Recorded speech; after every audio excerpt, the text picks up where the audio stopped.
Buenos días a todos, gracias por acompañarnos el día de hoy. El doctor Santiago Betancur nos tiene una conferencia muy interesante, muy importante sobre herpes y su compromiso ocular. Santiago, buen día. Doctor, muy buenos días, muchas gracias.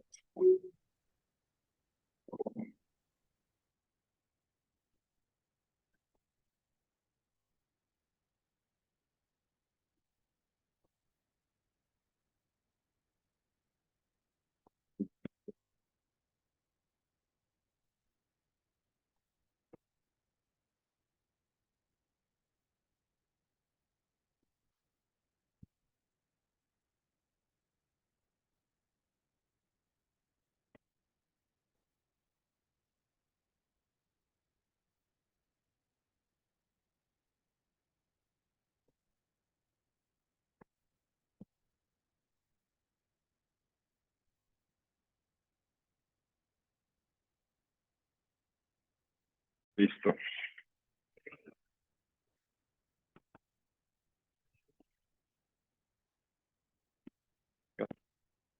Vale.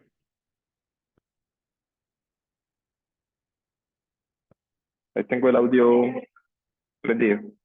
Hablando.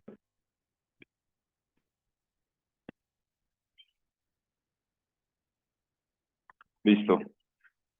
Bueno, muy buenos días a todos. Mi nombre es Santiago Betancur, residente primer año, y hoy les vengo a hablar sobre queratitis por herpes simple. Muchas gracias al doctor Carlos Felipe y al doctor Mauricio Vélez pues, por la asesoría. Entonces, vamos a empezar hoy a hablar primero de infección por herpes simple. Digamos que la idea era hablar también de zóster, pero decidí, pues, digamos, hacer dos diapositivas porque realmente el tema es muy extenso. Y vamos a empezar primero con las generalidades. Vamos a hablar sobre la virología y la patogénesis y posteriormente vamos a hablar ya netamente sobre la queratitis por herpes simple. Entonces, lo primero, tenemos que la familia herpes virus es una familia de 8 virus que se van a dividir en 3 subfamilias grandes. Una va a ser la subfamilia alfa, la subfamilia gamma y la subfamilia beta. En este caso, nos vamos a centrar en la subfamilia alfa porque en estos se van a encontrar el virus herpes simple tipo 1, el tipo 2 y el varicela zoster. Esta familia comparte 3 características muy importantes que van a ser, pues, digamos, de importancia para la clínica, y es que ellos van a tener un ciclo reproductivo muy corto. Por otro lado, cuando ellos tienen la replicación dentro de la célula, al salir de esta célula huésped generan destrucción de la misma, y por otro lado, estos virus logran tener una latencia en los ganglios sensoriales. Digamos que siempre se ha dicho que el virus tipo 1 principalmente es de mucosa oral y el tipo 2 es de principalmente mucosa genital. Sin embargo, actualmente se ve que esto, digamos, no se corresponde completamente. Sin embargo, cuando hablamos de compromiso ocular, tenemos que el que principalmente nos afecta a los ojos en su mayoría es el tipo 1, excepto en los neonatos, en cuales el 75% es dado por el herpes tipo 2, principalmente porque en esta edad ellos van a adquirir la infección a través del canal del parto. Entonces, aquí vamos a tener, básicamente les voy a hablar una cosa muy puntual del virus, y es que este virus tiene una doble cadena de ADN. ¿Y esto por qué es tan importante? Porque cuando él entra dentro de la célula y empieza a tener su ciclo de replicación, parte de ese ADN del virus se va a acoplar con el virus con el ADN del huésped, el cual pues obviamente somos nosotros, y esto, además de que el virus vive de forma latente en los ganglios, va a generar que se genere una infección que va a ser de por vida. Más o menos el ciclo replicativo del virus es de 18 a 20 horas desde que entra hasta que sale de la célula, y como les dije ahorita, una vez él sale de la célula huésped va a generar una destrucción y una lisis, y por esa destrucción y lisis es que se generan las manifestaciones que ya vamos a empezar a ver. Entonces tenemos que dentro de la fisiopatología, una vez el virus entra a través del epitelio, y principalmente a través de las mucosas, él va a empezar a tener un flujo o un transporte retrógrado a través de los axones nerviosos, y él va a llegar y se va a alojar en los ganglios trigeminales o en el ganglio sacro. ¿Qué va a pasar? Una vez él llega a este ganglio, él va a generar, digamos, la activación de un gen muy importante que es el gen LAT o gen de latencia, que ese gen va a hacer 3 cosas principalmente. Por un lado, va a generar, digamos, que el virus entre en un estado de no replicación, en un estado no patogénico o un estado de quiesencia. Por otro lado, este gen hace que, digamos, se proteja la célula que él está infectando contra la apoptosis, y por otro lado, lo que él va a permitir es que los axones tengan, digamos, un mayor grado de reparación. Entonces, digamos que él así se blinda para poder vivir en los ganglios trigeminales.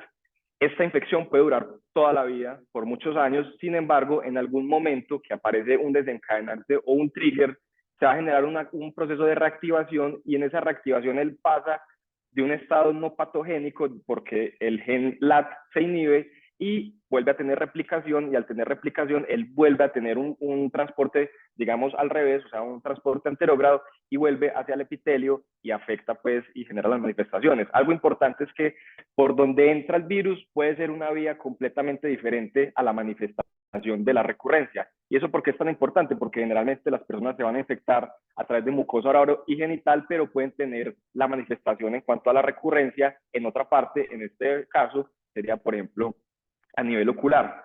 Ahora, ¿qué desencadenantes y qué triggers existen para que se nos genere este paso de fase quiescente a otra vez reactivación? Muy importante, entonces, estrés físico o emocional. Nosotros, muy importante, trauma local. Y cuando hablamos de trauma, en este caso vamos a hablar de cirugía. Listo, vamos a hablar de cualquier cirugía que toque la córnea, especialmente cirugías de segmento anterior. Sin embargo, otros estados como la fiebre, la inmunosupresión, la exposición a rayos UV, por eso es que es tan común que la gente le den fueguitos cuando van a la costa, infección sistémica, menstruación, desbalances hormonales, y a nosotros, muy importante, el uso de análogos de prostaglandina o de esteroides tópicos. Ahora, es muy importante diferenciar infección primaria o recurrencia, porque ahorita vamos a ver que cuando hablamos de queratitis por herpes simple, lo más importante va a ser hablar sobre recurrencia. Infección primaria es cuando un paciente que nunca ha tenido contacto con el herpes simple tiene contacto y pasa de un estado seronegativo a seropositivo.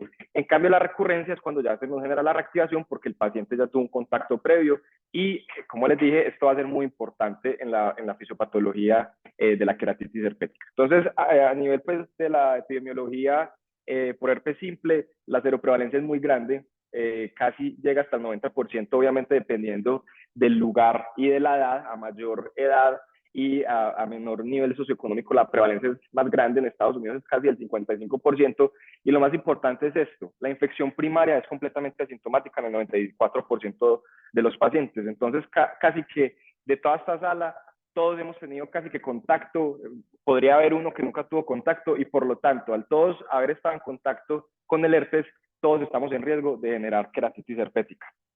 Entonces, ahora sí vamos a hablar sobre queratitis por herpes simple. Entonces, un poquito de epidemiología. Lo más importante es que la primera causa de ceguera adquirida de origen infeccioso en países desarrollados, y lo más importante de esto es que el herpes simple recurre mucho. Hasta un tercio de los pacientes tienen recurrencia, y a medida que pasan los años, esa recurrencia, digamos, va a aumentar de forma exponencial. Más o menos a los 5 años, casi que el 50% de los pacientes ya tuvieron un nuevo episodio de queratitis herpética. Y eso es muy importante. Ahorita vamos a ver en qué tipo de queratitis herpética, digamos, es lo más importante por las complicaciones que genera, y básicamente es porque tumba visión, especialmente la queratitis estromal, y digamos que también es causa de ojo seco y otras complicaciones que ahorita vamos a ver en córnea. Más o menos al año hay 50.000 casos de queratitis herpética en Estados Unidos, y la población pediátrica es una población muy común, perdón, muy especial. ¿Por qué? Porque es poco común, afortunadamente, porque cuando afecta a niños principalmente genera, a diferencia de adultos, un compromiso bilateral, y generalmente es un compromiso estromal, y por lo tanto genera más recurrencias, y obviamente al tener mayor grado de recurrencias, pues las complicaciones a nivel de agudeza visual van a ser peores. Entonces, esta diapositiva es muy importante porque cuando hablamos de herpes simple en el ojo, no solamente nos genera queratitis. Listo, y vamos a ver ahora que realmente la queratitis, aunque se ve mucho en consulta, realmente es la menos común. Entonces, lo primero, tenemos herpes ocular neonatal. Afortunadamente, hasta el 80% de los casos son completamente asintomáticos, y en caso que se nos genere un compromiso en neonatos, principalmente nos va a generar lesiones en piel. Listo, nos puede generar también compromiso pues, de córnea y conjuntivitis, pero generalmente es lesión en piel. Sin embargo, por el riesgo de diseminación y principalmente meningitis, generalmente estos niños requieren tratamiento hospitalario intravenoso. Herpes ocular primario. ¿Qué es el herpes ocular primario? Que la primera vez que yo entro en contacto con el virus voy a tener manifestaciones a nivel ocular. Eso es muy raro, aproximadamente solamente el 6% de los pacientes, y cuando los pacientes tienen herpes ocular primario, principalmente se van a generar manifestaciones esclerotibitarias, principalmente conjuntivitis. Y digamos que ya se los adelanto, y eso lo voy a repetir mucho en la charla, digamos que la infección por herpes simple se confunde muchas veces con conjuntivitis. Entonces, siempre que tengamos un paciente que tiene episodios a repetición de conjuntivitis unilateral, algo que siempre debemos ir a buscar son signos de que el paciente haya tenido infección por herpes, digamos, por la importancia que tiene principalmente en las recurrencias. Y cuando ya hablamos de recurrencia como tal, tenemos que lo más común es que los pacientes tengan blefaritis herpética, o sea, lesiones vesiculares en la piel del párpado, con o sin conjuntivitis, ¿cierto? Y la queratitis, miren que apenas es del 9%. Sin embargo, de esta es la que vamos a hablar el día de hoy. Entonces, en 1999, Howard y Schwartz hicieron una clasificación que se basó principalmente en la anatomía, en el compromiso anatómico. Sin embargo, se describieron los hallazgos que se observaban en la lámpara de hendidura. La clasificación que ellos propusieron es un compromiso epitelial, estromal y endotelial. Sin embargo, les pongo acá la queratopatía neurotrófica no porque haga parte de la clasificación, sino porque es una complicación que siempre tenemos que tener en cuenta cuando tenemos una queratitis por herpes simple. Entonces, ya vamos a hablar de cada una de ellas. Voy a mostrarles fotos y digamos que la epitelial puede tener 4 tipos de compromiso. Puede ser vesicular, dendrítica, que es la lesión más común de todas, geográfica o límbica. En cuanto a la astromal, ya les voy a aclarar los términos actuales que se deben utilizar porque siempre se ha utilizado que estromal necrotizante, inmune, intersticial. Entonces, digamos que ya lo que se ha digamos, propuesto es que se simplifiquen estos términos para no confundirlos, y la endotelial tiene 3 formas que ya se las voy a mostrar. Entonces, esta es la clasificación que se propuso en el 2020, que es una clasificación que viene a raíz del tratamiento propuesto que se basa únicamente en el compromiso anatómico. Entonces, lo que ellos dicen es, venga, clasifiquémosla simplemente en 3, epitelial, endotelial y la estromal la vamos a nombrar con úlcera o sin úlcera, y ya no vamos a seguir utilizando los términos de inmune, de intersticial, de necrotizante, para simplificar y, digamos, eliminar términos que podrían ser confusores, y esto se va a correlacionar ahorita, como vamos a ver, netamente con el tratamiento. ¿Listo? Entonces vamos a empezar a hablar primero sobre la queratitis herpética epitelial. Lo más importante de esto es que es un compromiso que se genera por virus vivo. En el paciente, en el epitelio de la córnea, ellos van a tener un virus que está replicándose de forma activa, y al estar replicándose de forma activa nos va a generar una lesión del epitelio, y por eso es que los pacientes generalmente tienen síntomas agudos, generalmente síntomas irritativos, dolor, fotofobia, hiperemia, secreción, y como les había dicho, la mayoría de pacientes tienen un compromiso netamente unilateral. Sin embargo, en los niños se puede ver un compromiso bilateral. La queratitis herpética epitelial va a tener una historia natural, o digamos una evolución muy lineal. Listo. Inicialmente los pacientes, ya les voy a mostrar fotos, tienen un compromiso vesicular. Sin embargo, la característica de este compromiso vesicular es que es un compromiso que únicamente lo podemos observar en las primeras 24 horas. Entonces, digamos que es muy difícil encontrarlos porque pues obviamente sabemos que en nuestro medio que un paciente vaya en menos de 24 horas o que tenga acceso a oftalmología es muy difícil. Entonces, es muy poca vez o muy rara pues que nosotros encontremos un compromiso vesicular. Sin embargo, algo que encontré, digamos que en ningún lado explican el porqué o la fisiopatología, es que los pacientes inmunosuprimidos generalmente únicamente llegan a un estadio de queratitis herpética vesicular. Ellos no avanzan posteriormente a úlceras dendríticas o geográficas. Entonces, eso es importante, pues, en cuanto a los pacientes inmunosuprimidos. Y posteriormente, como les dije, va a tener un compromiso, digamos, una evolución lineal, en que el compromiso vesicular después va a ser dendrítico, y si existe un factor de riesgo que ya les vamos a decir, vamos a tener un compromiso geográfico. Entonces, en esta imagen vemos el compromiso vesicular, generalmente son vesículas. Algo muy importante es que esas vesículas no son úlceras. Entonces, realmente cuando uno las tiñe con fluoresceína, tienen una tinción negativa y generalmente son lesiones sobrelevantadas. Como ya les dije, esto dura más o menos 24 horas o menos de 24 horas, y ellas empiezan a coalescer. ¿Por qué coalescen? El herpes, no les había dicho, el herpes viene del latín de reptar o de extenderse. ¿Qué pasa con el herpes? Él básicamente, el compromiso empieza, digamos, a tener una diseminación a través del plexo subbasal, a través a generar una infección por contigüidad a las células circundantes. Entonces, a medida que él se va expandiendo, esas vesículas van, digamos, uniendo, se van coalesciendo, y cada vez más nos va a generar pues una lesión que al final va a terminar en una lesión dendrítica. ¿Qué pasa con las úlceras dendríticas? A diferencia de las úlceras por herpes zóster, estas realmente sí son unas úlceras verdaderas, generalmente tienen bordes levantados y al ser úlceras verdaderas tienen tinción negativa, que es una de las formas de distinguirlas. El borde, por ser levantado, tiene tinción negativa y generalmente tienen ramificaciones a 90 grados y bulbos terminales. Y esos bulbos terminales son importantes porque en caso de que nosotros quisiéramos realizar algún tipo de, digamos, tomar una muestra para hacer algún tipo de investigación, hacer PCR, un cultivo, realmente eso se tiene que tomar del borde marginal del bulbo porque ahí es donde tenemos el virus replicándose. Y hay algo que es importante y es la epiteliopatía dendrítica por herpes simple, que básicamente son lesiones cicatriciales. O sea, cuando nosotros vemos que un paciente tiene lesiones dendríticas y vemos que el epitelio está sano y que no tiñe, tenemos que saber que esto es netamente cicatriz. Esto no es que el paciente tenga una úlcera activa, el paciente no tiene enfermedad activa, por lo tanto nos tenemos, digamos, que tranquilizar y no darle a los pacientes en estos casos tratamiento. Es común en caso de que se genere pues compromiso del eje pupilar, obviamente los pacientes pueden tener disminución de agudeza visual y digamos que se ha asociado la aparición de la epiteliopatía dendrítica con el uso de los antivirales tópicos porque todos los antivirales, así sea el aciclovir, es tóxico para el epitelio. Entonces, como les había dicho, la úlcera dendrítica va a seguir, digamos, una historia lineal y puede evolucionar a una úlcera geográfica. La úlcera geográfica se define como una úlcera que evolucionó y que perdió su, digamos, su compromiso o su característica lineal.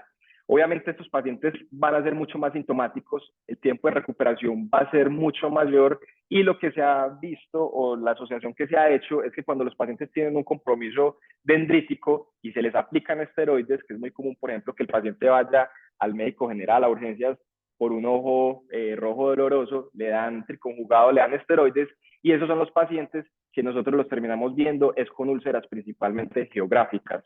¿Por qué? Porque el esteroide genera, digamos, favorece que el virus en el epitelio se replique mucho más rápido. Y la última que les dije que es el compromiso marginal, realmente son úlceras muy cercanas al limbo y al estar tan cercanas al limbo lo que ocurre es que tienen una rica vascularización y esa vascularización, ya vamos a ver ahorita que es muy importante en la estromal, genera que haya un influjo de linfocitos TCD4 hacia la úlcera. Entonces muchas veces lo que vamos a encontrar es una úlcera con un compromiso de edema estromal y realmente estos pacientes, dado ese compromiso inmunoinflamatorio en el estroma, en ocasiones van a requerir de esteroides después de haber nosotros controlado la parte del compromiso pues, ulcerativo epitelial. Ahora, vamos a hablar sobre la queratitis estromal. Realmente la estromal es solamente el 2% de las queratitis iniciales, sin embargo, puede llegar a ser hasta el 50% de las recurrentes. Y esto va a ser muy importante, ¿por qué? Porque, como vamos a ver, la estromal, y ya les había dicho, generalmente causa una cicatrización, puede generar una cicatriz pues del estroma y eso nos va a generar disminución de agudeza visual y altera mucho la calidad de vida de los pacientes. Entonces, las queratitis herpéticas estromales pueden ser primarias o secundarias. ¿Qué es una primaria? Que yo tuve la infección y él generó la inflamación directamente en el estroma corneal. En cambio, las secundarias es que, por ejemplo, el paciente tuvo previamente una queratitis endotelial o epitelial, por ejemplo, y por contigüidad tuvo posteriormente un compromiso del estroma. Y eso porque es importante reconocerlo y nosotros tratar de mirar si el paciente tiene, por ejemplo, hallazgos epiteliales o endoteliales, porque el tratamiento en estos casos se va a centrar es en el origen, ¿cierto? Si yo tengo un paciente que inicialmente su compromiso fue endotelial, el tratamiento debe dirigirse hacia esta causa y no hacia la estromal. ¿Listo? Entonces, como ya les había dicho, la alteración significativa de la calidad de vida, básicamente porque estos pacientes tienen muchas recurrencias, generalmente los pacientes tienen síntomas leves y digamos que en estos pacientes hay mucho riesgo de pérdida de sensibilidad corneal, que nos genera a su vez queratopatía neurotrófica y un riesgo pues también de ojo seco persistente. Entonces, les voy a hablar una cosa pequeña sobre la fisiopatología específicamente del infiltrado estromal, porque esto nos va a permitir entender el por qué nosotros damos esteroides específicamente en este tipo de compromiso.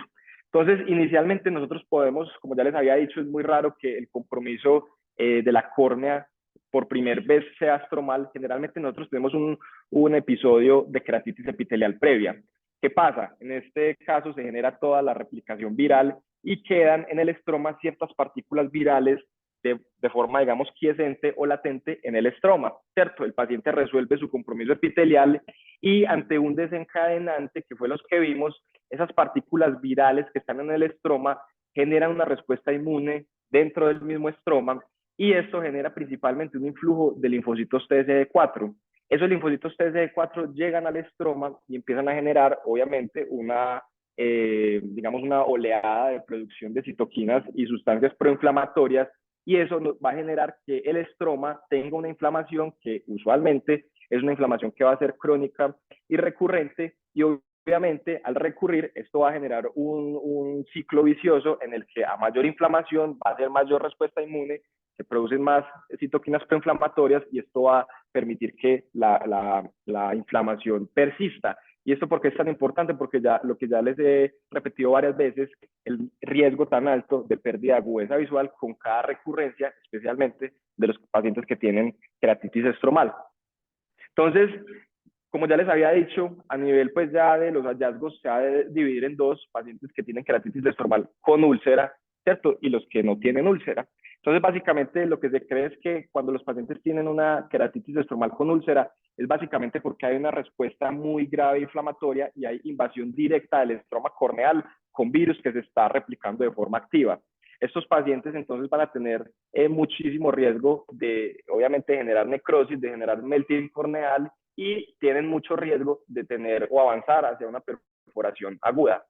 Y por el contrario, los pacientes con keratitis estromal sin úlcera, estos pueden tener una inflamación de un solo punto del estroma, que sería una focal, varios puntos del estroma, que sería multifocal o difuso, y lo que vamos a ver principalmente en estos casos van a ser opacidades, que ya se las voy a mostrar, puntiformes, que básicamente esa es digamos, esa manifestación es por el complejo antígeno-anticuerpo que está directamente y que se puede ver en la lámpara hendidura, tienen edema estromal, generalmente se asocian a inflamación de cámara anterior, sin embargo, usualmente es leve. Vamos a ver que con el compromiso endotelial ellos generan una inflamación de cámara anterior más severa y en caso de recurrencias o compromisos graves pueden llegar a generar neovascularización y queratopatía lipídica. ¿Y cuál es el real problema o digamos lo que nos tiene que preocupar a nosotros cuando tenemos una keratitis estromal sin úlcera? Y es que básicamente estos pacientes pueden evolucionar a keratitis estromal con úlcera y lo que se ha asociado es que los esteroides juegan un papel importante de nuevo para nosotros pasar de un paciente sin úlcera con úlcera y por eso es que algunos, digamos, ahorita les voy a mostrar las propuestas de tratamiento, algunos dicen que no se les debe dar esteroides a estos pacientes. Entonces acá tenemos imágenes, acá tenemos los pacientes pues, con keratitis estromal con úlcera, básicamente hay una disminución del espesor de la córnea significativo, hay melting corneal, estos pacientes pueden evolucionar hacia una perforación.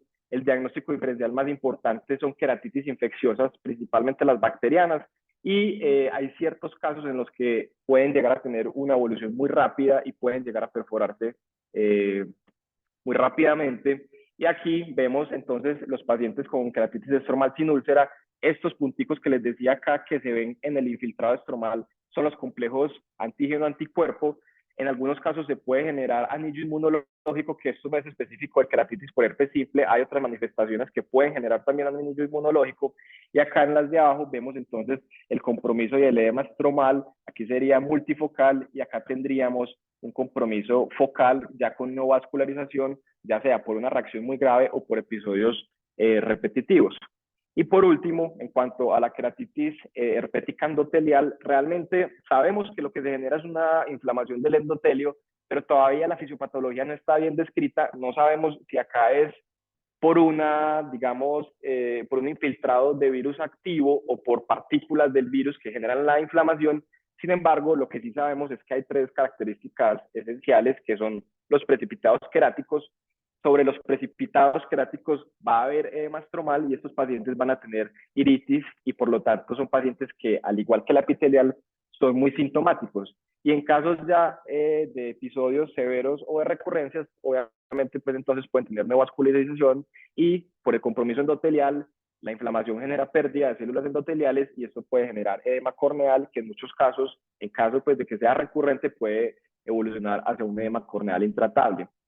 Esta tabla no se las voy a explicar, voy a pasar porque ya les voy a explicar cada una de ellas, listo. Y lo más importante entonces es que la más común de todas es un compromiso disiforme.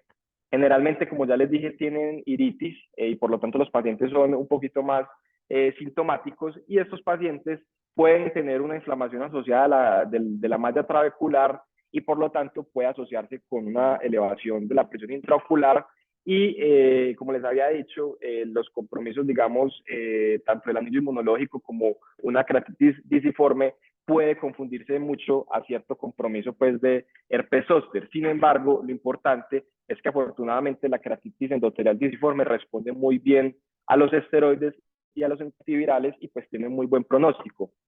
La otra forma de keratitis herpética endotelial es la difusa, generalmente es poco común.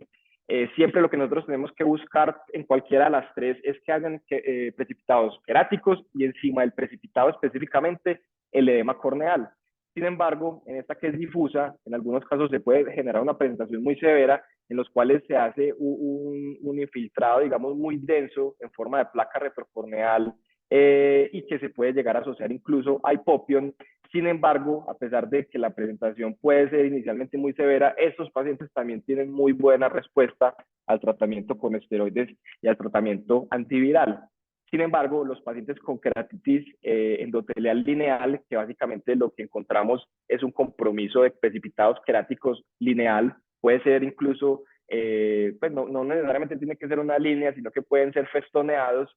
El problema de estos pacientes es que digamos que lo que se cree actualmente es que en este tipo específico de keratitis endotelial hay una replicación activa del virus en el endotelio y generalmente estos pacientes tienen muy mal pronóstico porque generalmente el tratamiento es muy refractario e incluso, como ya vamos a ver, van a requerir esteroides, pero de forma intravenosa.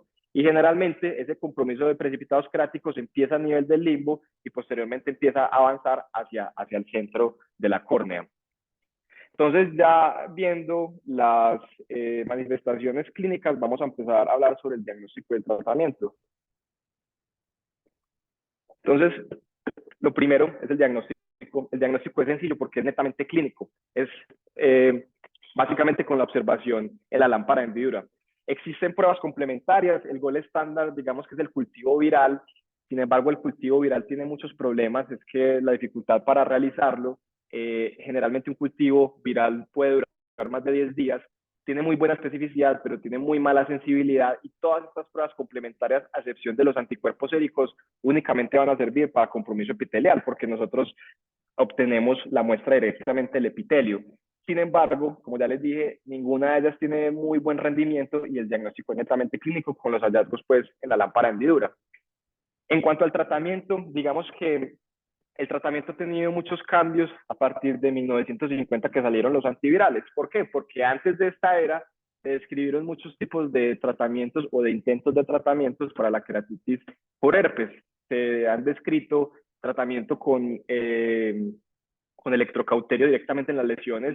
También se ha propuesto el uso de ciertos venenos de serpiente en gotas, curetajes directamente sobre las úlceras, incluso tratamientos con placenta, radioterapia y inyecciones conjuntivales. Sin embargo, pues esto sabemos que no sirve y básicamente fue por el advenimiento pues de los antivirales.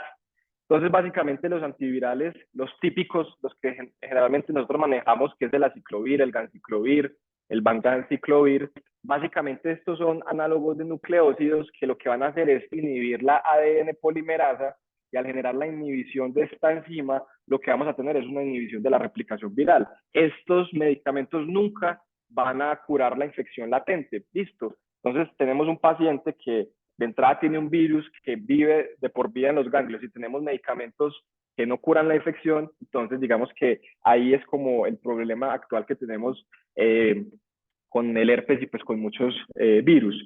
Y por el otro lado, que ahorita vamos a hablar también de ellos, el otro caballito de batalla van a ser los antiinflamatorios, principalmente primera línea, los esteroides, y ya vamos a ver que en ciertos casos muy específicos se podría utilizar la ciclosporina. Entonces, siempre que hablamos de la queratitis herpética, tenemos que tocar el Herpetic Eye Disease Study Group, que son los HEDS, que básicamente son los ensayos clínicos actuales, digamos que son de 1990, principios de los 2000, son viejitos, pero a pesar de eso siguen siendo el gold estándar en el tratamiento de la queratitis herpética. Hubo algo muy chévere que leí, y es que esto a través a raíz de una pelea que había entre la costa este y la costa oeste de Estados Unidos. Los de California decían que a la queratitis herpética no se le podía poner esteroides, los de Nueva York y Boston y toda esta otra costa decían que sí. Ellos hicieron un estudio muy pequeño en los que se vieron resultados positivos con el uso de esteroides, y a raíz de ese estudio fue que se planteó realizar entonces estudios sobre tratamiento en queratitis herpética. Les voy a traer, digamos, los más importantes o los que nos sirven más para el tratamiento, porque pues realmente son muchos y habría pues mucho de qué hablar. Entonces, el primero de todos es el HEDS, que estudió la eficacia de los corticosteroides, especialmente en el compromiso estromal. Básicamente fue un ensayo pues multicéntrico doble ciego, en el cual ellos cogieron a los participantes en dos grupos. La intervención fue con trifluridina. Ese es un antiviral que todavía está disponible en Estados Unidos, es aprobado por la FDA, sin embargo acá ya no existe, aquí sí existió en un tiempo, ya no lo tenemos disponible, y les dieron prednisolona al 1%, y el grupo control únicamente les dieron el antiviral. ¿Qué pasó con estos pacientes? A estos pacientes les dieron el tratamiento durante 10 semanas, les hicieron seguimiento después de 6 meses de haberlo finalizado, y les traigo esta tablita básicamente porque esta tablita fue el esquema de esteroides que ellos utilizaron en el estudio, y como vamos a ver, es lo que actualmente utilizamos. Básicamente ellos empezaban con dosis muy altas cada 3 horas más o menos, cada 3, 4 horas de prednisolona al día, y posteriormente a medida que avanzaban las semanas iban disminuyendo la dosis hasta completar 10 semanas de tratamiento con esteroides. Ellos ahí pararon, digamos que en el momento no hay ningún ensayo clínico que evalúe el uso de esteroides más allá de las 10 semanas. Entonces, ellos, ¿qué resultados encontraron? Entonces, bueno, acá arriba, entonces el primer resultado fue falla terapéutica. Para ellos, ¿qué fue la falla terapéutica? Pacientes con queratitis estromal, y les miraron el empeoramiento del compromiso estromal, miraron si tenían o no aumento o uveitis, y miraron si en las 2 primeras citas iniciales los pacientes no mejoraban, o durante 3 citas consecutivas no mejoraban. Para ellos eso era falla terapéutica. ¿Qué encontraron? Que a los que recibieron placebo les fue peor. Estadísticamente significativo, los pacientes que recibieron esteroides, la falla terapéutica se alcanzó más o menos en un 26% de los pacientes. En cambio, los pacientes que recibieron placebo, la falla terapéutica fue casi de un 73%. Y cuando ellos estudiaron el por qué, digamos, la causa de esa falla terapéutica, encontraron también estadísticamente significativo que los pacientes que recibieron placebo principalmente tuvieron un empeoramiento de la iridociclitis y un empeoramiento del compromiso estromal y de aumento del área de compromiso estromal.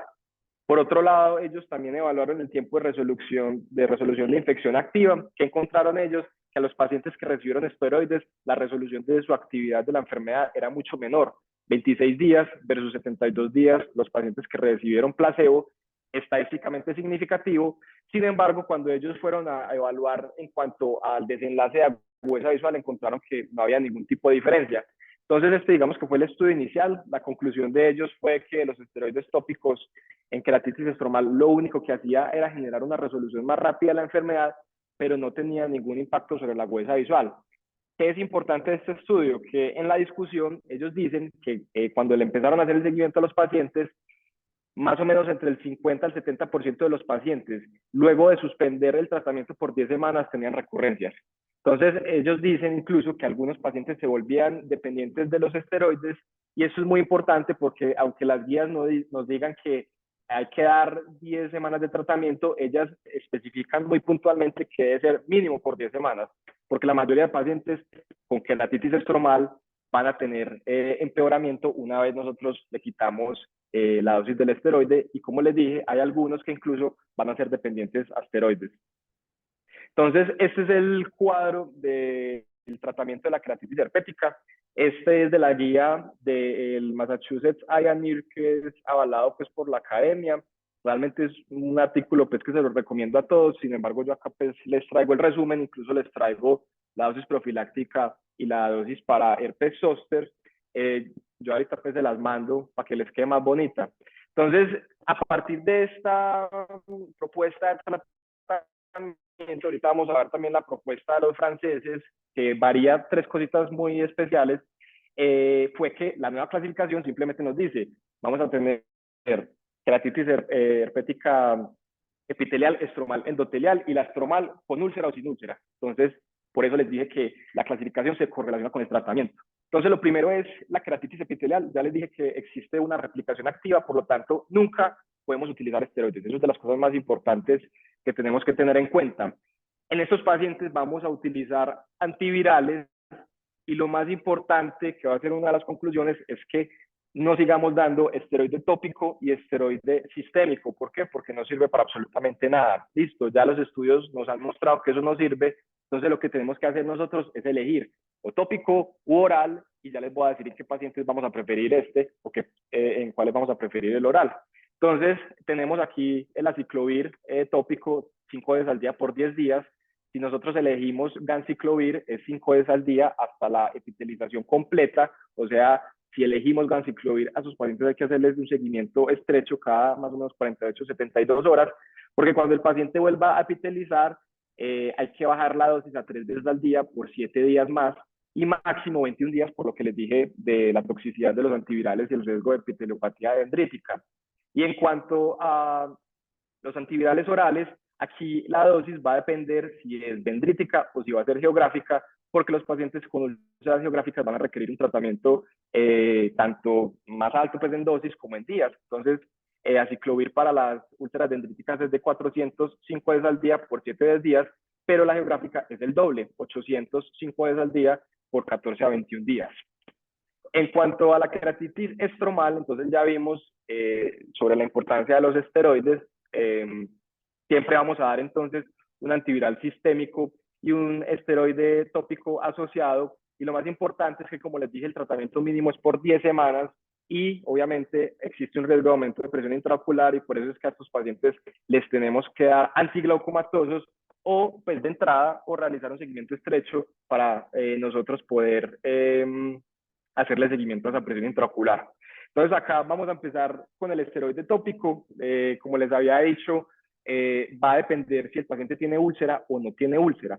Entonces, si el paciente tiene una queratitis estromal sin úlcera, nosotros ¿qué vamos a hacer ahí? Le vamos a dar una dosis terapéutica, porque lo que tenemos que hacer es darle una dosis lo suficientemente grande para nosotros poder controlar, digamos, esa reacción inmune o ese compromiso inflamatorio. Entonces aquí utilizamos el esquema propuesto, pues que ya les dije ahorita, que sale del HEDS, que es básicamente empezar prednisolona al 1% cada 3-4 horas por una semana, y después lo vamos a empezar a desmontar. Ahí les pongo cómo se desmonta: a la segunda semana cada 6 horas, a la tercera semana cada 8 horas, a la cuarta semana cada 12 y a la quinta semana cada 24. Cuando llegamos a la quinta semana ya hacemos un cambio de esteroide al 0.1 y empezamos también a desmontarlo: la sexta semana cada 6 horas, la séptima cada 12 y de la octava a la décima cada 24 horas. Como les dije, el estudio va hasta las 10 semanas, sin embargo hay pacientes que van a requerir más de 10 semanas e incluso van a requerir dosis de esteroide al 0.1%, casi que...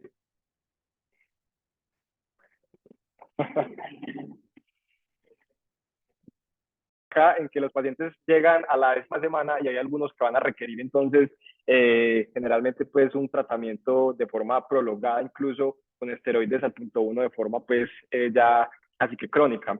Y los pacientes que tienen úlcera, ¿qué va a pasar acá? Los americanos dan una propuesta que evidentemente existe riesgo de que esa úlcera evolucione. Sin embargo, ellos justifican esta dosis limitada de prednisolona al 1% 2 veces al día por 10 semanas.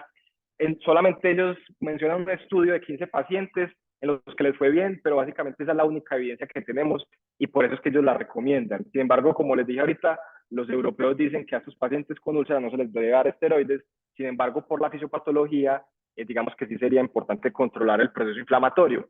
Y en cuanto a los antivirales, pasa lo mismo, es un paciente que tiene una keratitis estromal con úlcera o sin úlcera, el tratamiento va a ser diferente, y los que no tienen úlcera, por lo tanto, como ya les había dicho, es más que todo un proceso inflamatorio, no hay replicación activa del virus, entonces ahí vamos a dar es una dosis profiláctica de aciclovir, 400 miligramos 2 veces al día, se tiene que dar siempre acompañado del esteroide, pero si llegamos a tener un paciente con keratitis con úlcera, ahí ya, como nosotros tenemos es básicamente virus vivo activo replicándose, ahí la dosis, hablamos de dosis terapéutica y es de 800 miligramos por 7 a 10 días, 5 veces al día, y tenemos que hacer un seguimiento muy estrecho a esos pacientes hasta que esa úlcera les cierre, porque una vez la úlcera les cierre, ¿qué pasamos? Pasamos a dosis profiláctica y continuamos las 10 semanas o digamos si se extiende más de 10 semanas, tenemos que darle dosis profiláctica. Y en cuanto al endotelial, no me voy a centrar ahí porque lo que quería explicarles era eso de dosis profiláctica y terapéutica y es muy similar al estromal, hay ciertos cambios, pero básicamente pues ahí les queda. ¿En qué pacientes vamos a elegir entonces tratamiento oral versus tratamiento tópico? Esto en keratitis epitelial. Entonces, básicamente el oral lo vamos a preferir en pacientes pues, que no se les puedan aplicar gotas, por ejemplo, niños, pacientes con Parkinson, no sé, pacientes que no se les puedan poner gotas, usuarios de lentes de contacto, pacientes a los que se les vaya a dar profilaxis, siempre la profilaxis es oral, perdón, y pacientes que tengan algún tipo de enfermedad de superficie ocular, hay que preferir siempre dar un tratamiento oral cuando tenemos pues, keratitis epitelial. ¿Y en quiénes el tópico? En pacientes con falla renal mayores de 65 años, que nosotros desconozcamos la tasa de filtración glomerular, o sea, la mayoría, y pacientes en embarazo o lactantes. Entonces, como les dije, el estudio, digamos, el HEDS encontró que básicamente los esteroides sí tenían cierta relevancia. Sin embargo, ellos también se preguntaron, bueno, tenemos mucha tasa de recurrencia, ¿qué factores predictores de recurrencia existen? Entonces, básicamente, ellos cogieron de ese mismo estudio los pacientes a los que no les dieron tratamiento antiviral, los siguieron por 18 meses y encontraron que la recurrencia era casi de un tercio y que más o menos el 23% tenía una recurrencia y el 15% tenía 2 o más recurrencias. Entonces, con base a esto, ellos dijeron, bueno, miremos qué factores existen.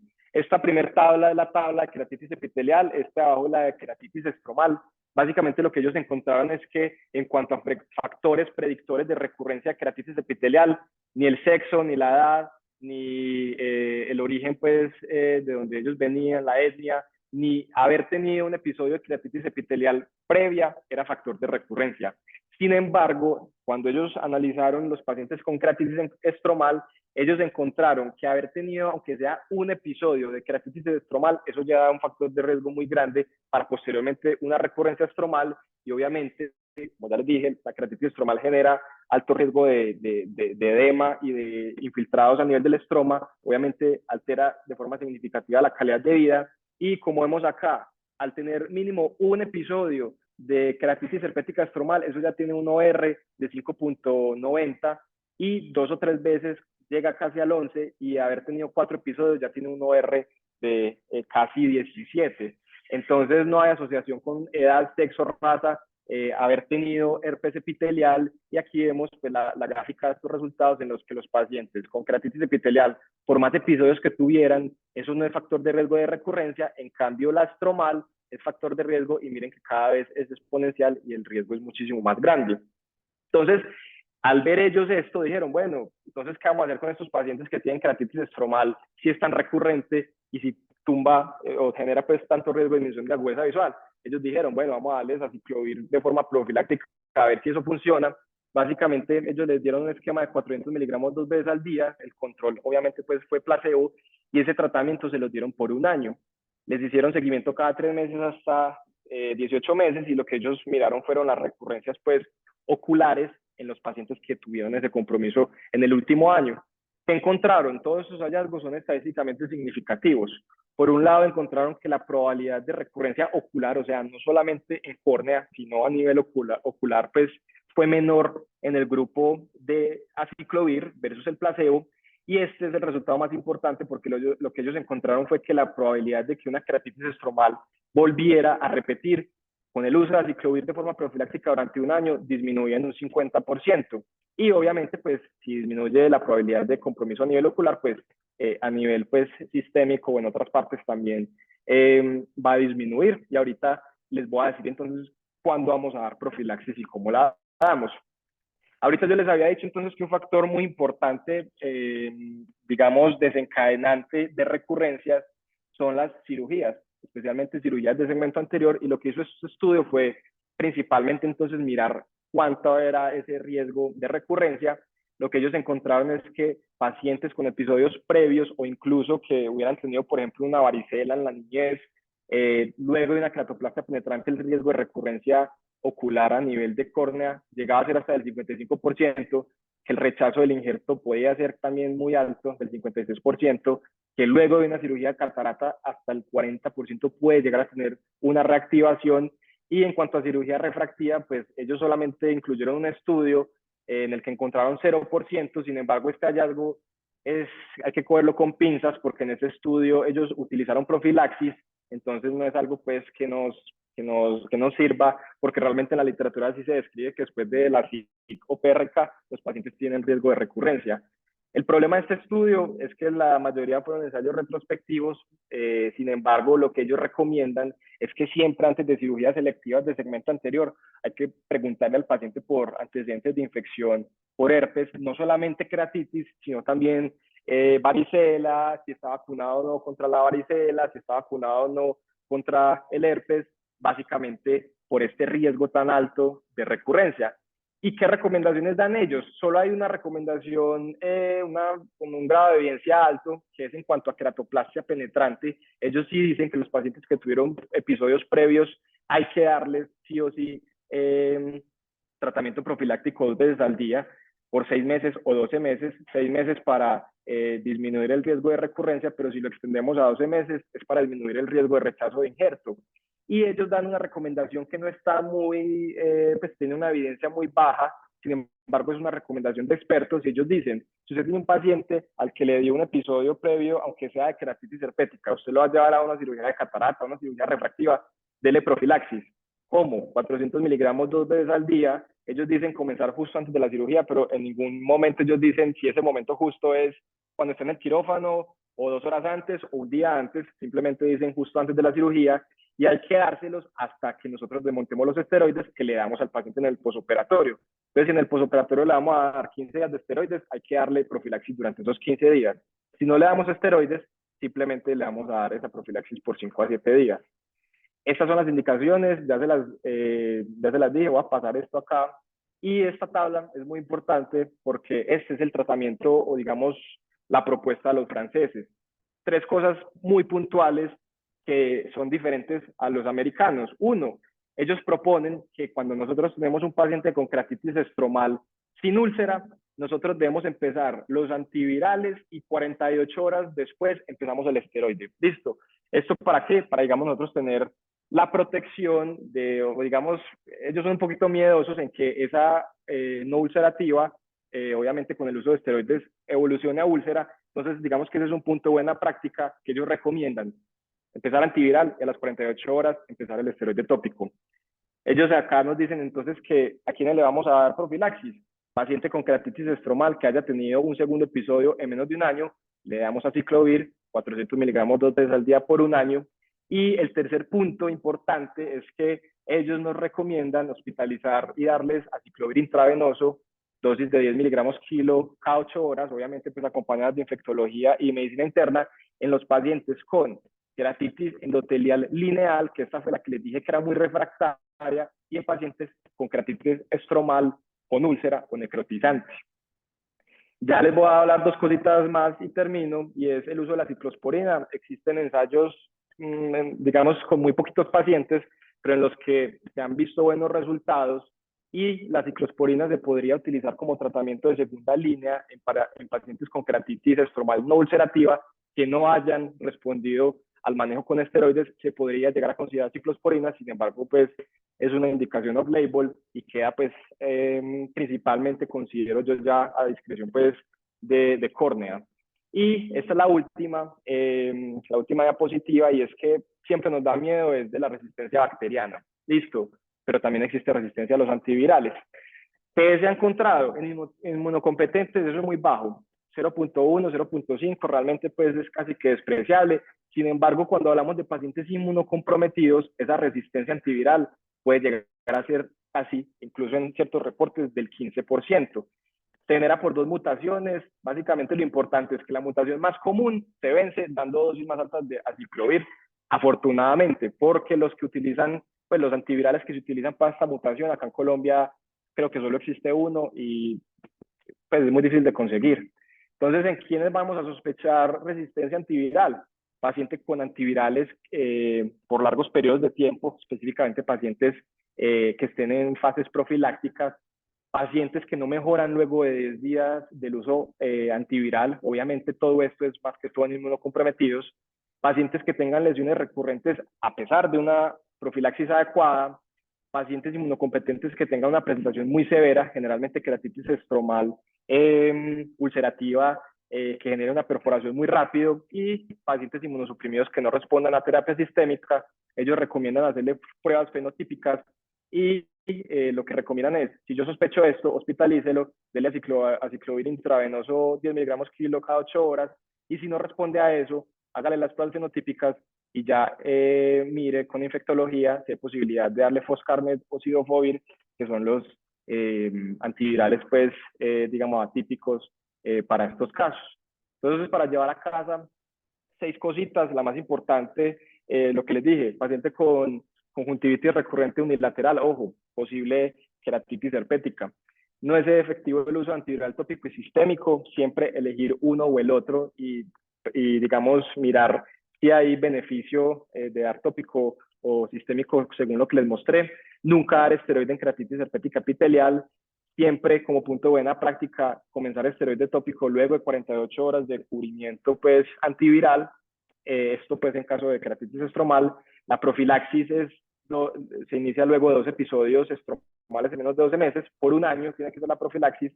Siempre en cirugía de segmento anterior preguntar, eso en el interrogatorio quita 30 segundos y digamos que nos puede generar muy buenos desenlaces, y tener presente pues la resistencia en inmunosuprimidos. Muchas gracias.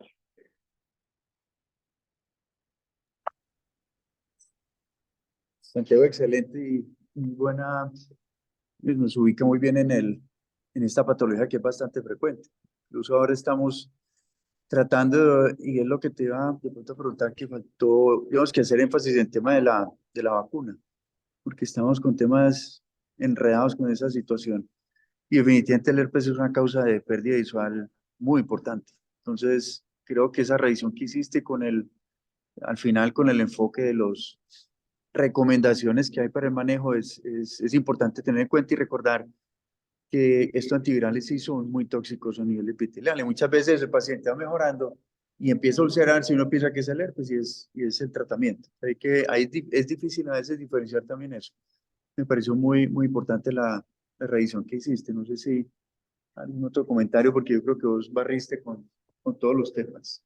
Bueno, doctor, felicitarlo, qué excelente exposición, dominaste el tema, lo diste con todos los parámetros, muy especial, la verdad, una presentación muy buena.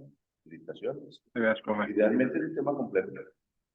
Y así se presenta cada paciente que son temas para discutir, para tener como de acá y de allá. Pero muy bien, felicitaciones. Y el tema de educación al paciente, sobre todo con lo que decías, una enfermedad que no tiene tratamiento, o sea, que el paciente queda de por vida marcado, hay que tenerlo en cuenta, porque cada vez que avanza va a ser mayor la pérdida. Entonces hay que ser muy enfático con el paciente, con lo pronto que tiene que iniciar el tratamiento. Incluso yo muchas veces le digo, si le empieza, manténgase que hubiera en la casa y arránqueselo antes de consultar, porque es que le ahorras milímetros, digamos, de avance a la enfermedad también. Pero gente que siempre consulte, no se automedique solamente, sino que consulte después de iniciar los síntomas. Cuando hablas de la parte histórica y uno mira la fisiopatología, también entiende por qué muchos han promovido el que se haga el raspado pues, de la lesión. Y yo recuerdo que que nos enseñó hace mucho tiempo el tema de córnea, proponía eso y quemaba las lesiones, hacía raspado y pues desafortunadamente uno no le ha hecho seguimiento a esos pacientes, es muy agresivo. pero si ve que se remueve mucho virus, pues que está ahí activo. Entonces es una opción que tampoco es como para despreciar, pero no es lo actual, pues. Lo actual es solamente el manejo que recomendaste. Y por evolución, por apreciación, así nuestros profesores hayan enseñado eso o lo hayamos hecho en años anteriores, la observación nos da pie para que lo sigamos haciendo sin ese raspado, siempre con mejor evolución. Sí, temas antivirales muy eficientes ahora, afortunadamente. Muy bien.